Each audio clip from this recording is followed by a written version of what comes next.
Bonjour à toutes et à tous, bienvenue sur la chaîne. Aujourd'hui, je vais me re-regarder Bloodshot. Alors pourquoi je vais me le regarder? Parce que je l'ai vu il y a à peu près lors de sa sortie en 2020, je l'avais vu à sa sortie, je l'avais trouvé correct. C'était pas le film de l'année bien sûr, mais c'était un bon film, pour moi c'était un bon film de Vin Diesel, qui change un peu de ce qu'il fait dans les Fast and Furious et le reste, hein, parce que je n'accroche pas du tout les Fast and Furious moi, et je préfère plus quand il se penche sur des chroniques de Riddick ou ce genre de choses. Donc je laisse toujours une petite chance à ce genre de film de Vin Diesel qui veut un peu changer de style. Et celui-là, il m'avait un peu marqué sur certains trucs.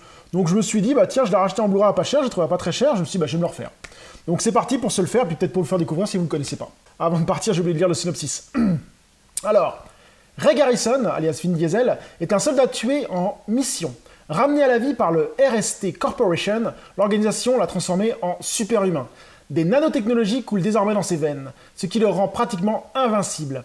Il est plus fort que jamais et peut guérir instantanément de ses blessures. Mais si la RST Corporation contrôle son corps, elle a également la main sur son esprit.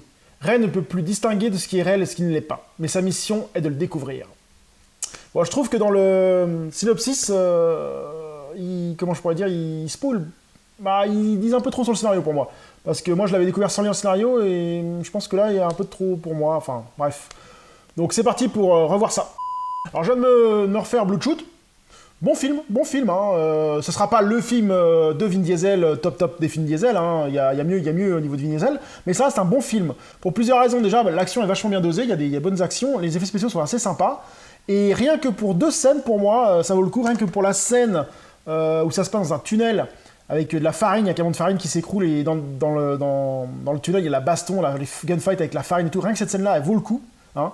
Elle est vraiment bien réalisée, bien faite et tout. Et la deuxième scène qui est pour moi assez sympa, c'est la scène dans un ascenseur. Un ascenseur, il y a une baston dans un ascenseur. Rien que ces deux scènes valent le coup de voir le film. Après, ça reste un scénario classique, mais un scénario assez sympa. Non, franchement, j'ai passé un bon moment à voir ce film, hein. C'est un film sans prétention, mais qui vaut le détour. Ce film dure 2 heures.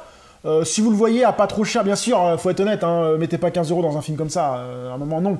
Par contre, moi je l'ai payé 5 € ou 6 € je crois, à 6 €, foncez. Vous allez passer un bon moment, du bon Vin Diesel, avec des bons effets spéciaux, de la bug gunfight, de la bonne baston. Ça reste un film correct, un bon divertissement d'un samedi soir. Donc voilà, je vous dis à très bientôt sur la chaîne, salut!